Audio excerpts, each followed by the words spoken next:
મળતી માહિતી પ્રમાણે વરાછા વિસ્તારમાં આવેલી અંકુર સોસાયટીમાં 58 વર્ષીય કમળાબેન કાંતિભાઈ ચલોડિયા પરિવાર સાથે રહેતા હતા. પરિવારમાં પતિ, દીકરો અને પુત્ર વધુ છે. સવારે કમળાબેન રસોડાની બાજુમાં આવેલા મંદિર ખાતે પૂજાપાઠ કરી રહ્યા હતા. દરમિયાન ગેસ સિલિન્ડર ખતમ થઈ જતા બદલવા માટે પુત્ર અંકિત નવો સિલિન્ડર લઈ આવ્યો હતો. ગેસને ભરેલા સિલિન્ડરમાં રેગ્યુલેટર બદલવા જતાં સિલિન્ડર લીકેજ નીકળ્યો હતો, જેને કારણે આગ પકડી લીધી હતી, જેથી પૂજાપાઠ કરી રહેલા કમળાબેન ગંભીર રીતે દાઝી ગયા હતા. જ્યારે પુત્ર અંકિત અને પુત્ર વધુ પણ દાઝી ગયા હતા, જેમને તાત્કાલિક હોસ્પિટલ ખસેડવામાં આવ્યા હતા. કમળાબેનનો હોસ્પિટલમાં ટૂંકી સારવાર દરમિયાન મોત નીપજ્યું હતું, જ્યારે પુત્ર અંકિત અને પુત્ર વધુને સામાન્ય દાઝ્યા હોવાથી તેમને સારવાર બાદ રજા આપી દેવામાં આવી હતી. કમળાબેનના મોતને પગલે પરિવારમાં શોકનો માહોલ છવાઈ ગયો હતો.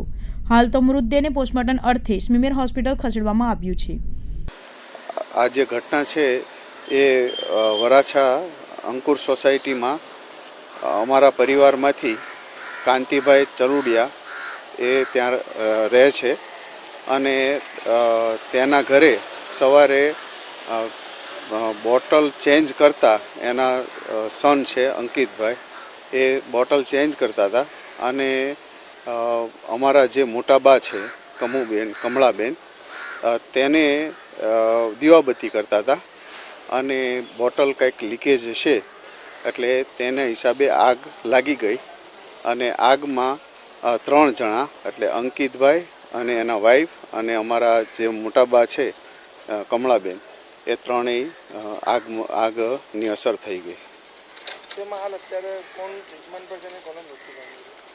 કમળાબેન કાંતિભાઈ ચલુડિયા જે અમારા મોટાબા છે એ જે ધામમાં ગયા છે એટલે એને વધારે સાડી પહેરેલી હતી એટલે વધારે એને અસર થઈ હતી, કારણ કે આગ સાડીને હિસાબે વધારે અસર એને થઈ હતી.